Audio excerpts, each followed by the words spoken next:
Mr. Gable called the roof repairman to come take care of his roof. There was a leak in his roof. The roof repairman arrived and he asked Mr. Gable, "How did you notice there was a leak in your roof?" And Mr. Gable said, "Well, it was last night when it took me 2 hours to finish my soup."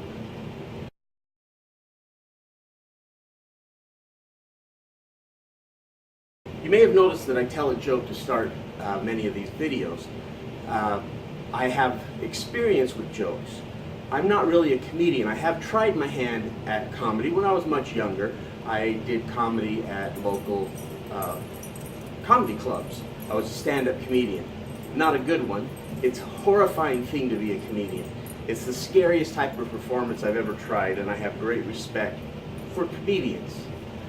But still, I have a lot of experience with jokes, and people ask me frequently for advice on telling jokes. In fact, this sort of thing happens where I'm at I'm at a party, and I'm asked to tell a joke. Somebody will say, "Oh, remember that one joke? Hey, Daryl, tell that one joke."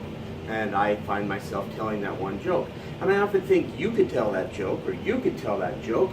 Anybody could tell a joke. But there are certain steps that you need to follow to tell a joke correctly.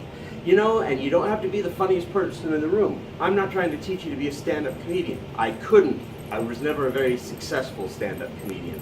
But still, it's a skill that can be learned just like playing the piano, just like playing soccer, just like doing anything.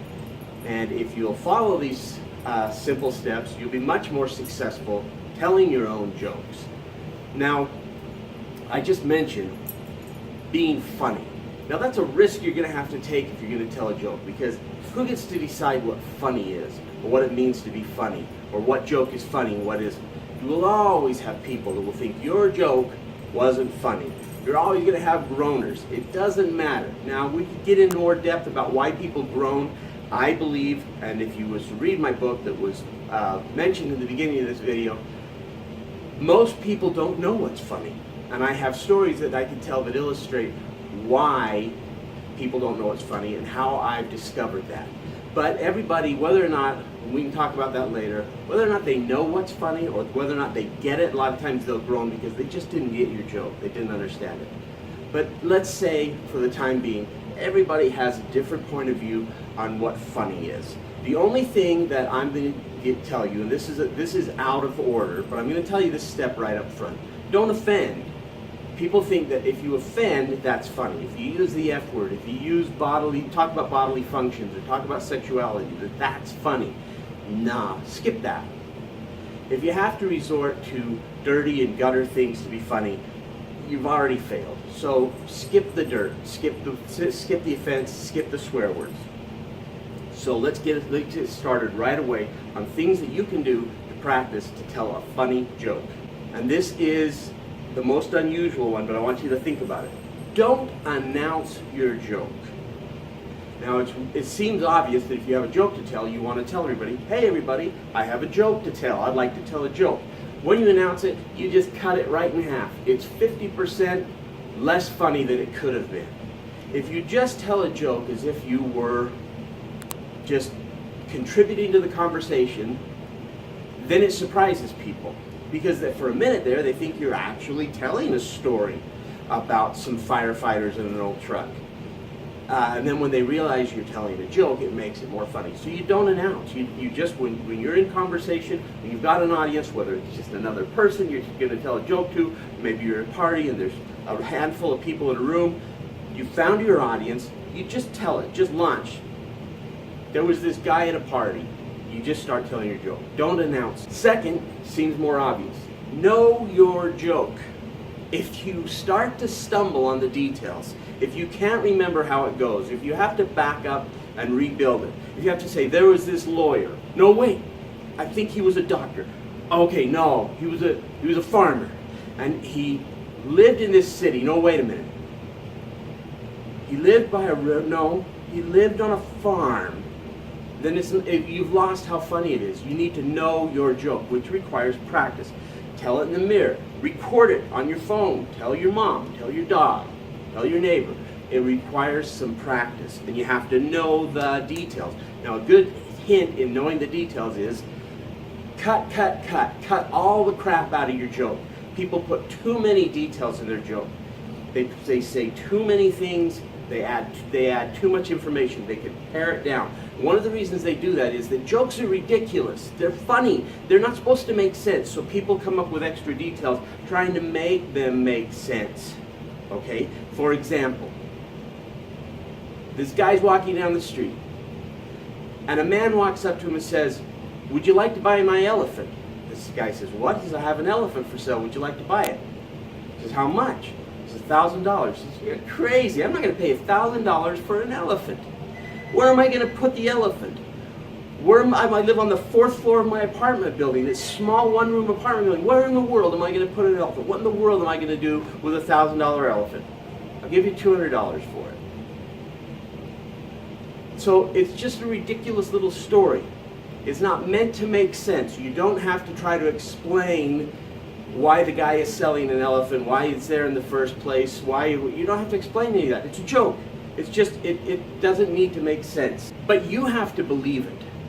You have to tell it. And a lot of times people will tell jokes with a crazy look on their face because it's crazy, and they laugh and listen, it's going to be funny.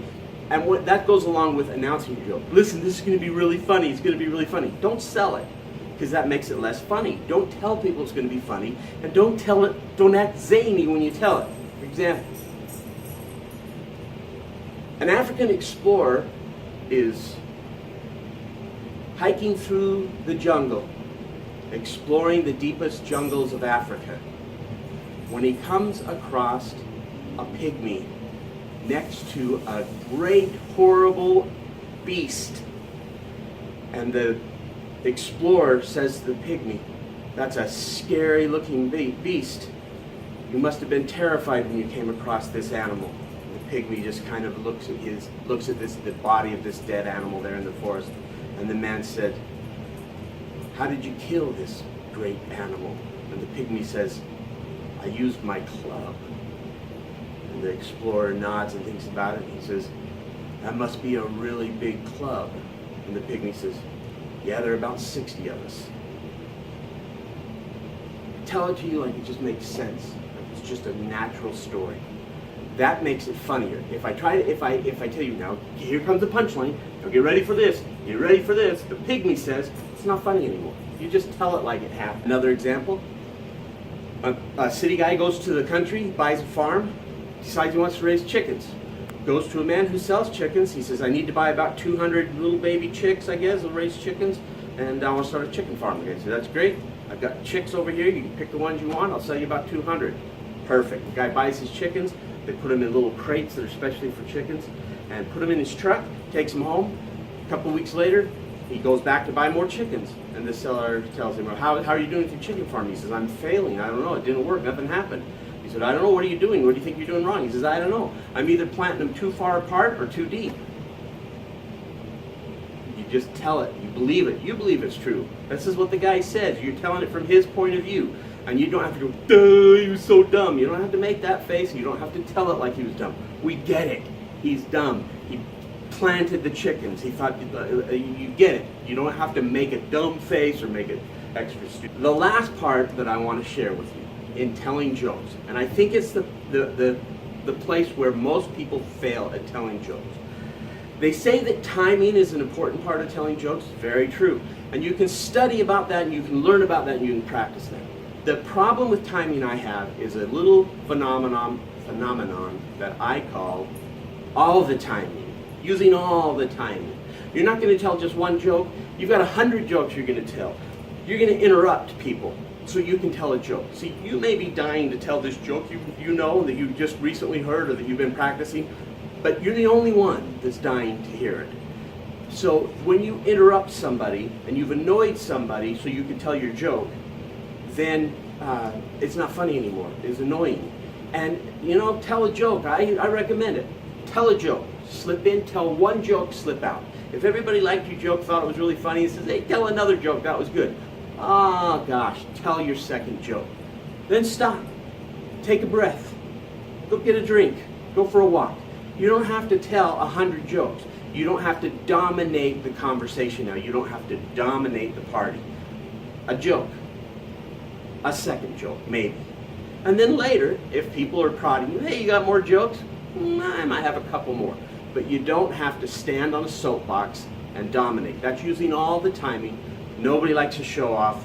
It ruins how funny your jokes are. It ruins your reputation as a joke teller. Check out my book. I have about 500 jokes that I share in that book, and chapters on how to be funny, how not to be funny, how to avoid the wrong joke at the wrong time.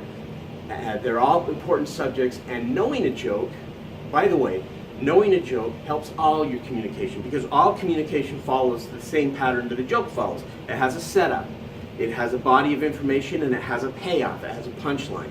Whether you're telling how to build a radio, or how to do woodworking, or how to navigate a sailboat, you have a setup, the body of information, and a payoff, and this is the result. So if you learn to tell jokes, you learn to communicate. That's the benefit of knowing how to tell jokes. It also eases your personality, helps you if you have stage fright or if you're shy. If you can tell a joke, it eases you into conversation and helps you get to know people. That's a great benefit to learning to tell a joke. And if you're like me, I just love a good joke. And it doesn't matter if I've heard it before. If somebody starts telling a joke that I've heard before, the worst thing you can do is say, "Heard it?" No, stop saying that. It's like a song. How many times you hear a song you've heard before and say, "I've heard that," change the channel. Sometimes if you've heard it a billion times. Just listen politely. Maybe the delivery will be a little more funny. Maybe the person's spin on that joke will be a little more funny. I think I've heard every joke there ever was. But listen politely. Because I love to hear a good joke. I want to laugh. I want to enjoy myself. And I think most people would like to hear a good joke and laugh and have a good time. They may be a little jealous if you have the spotlight for a moment. They may heckle you. They may groan. They may tell you they don't think it's funny. But those are the risks you take, and they are well worth the payoff of knowing that you're a great joke teller.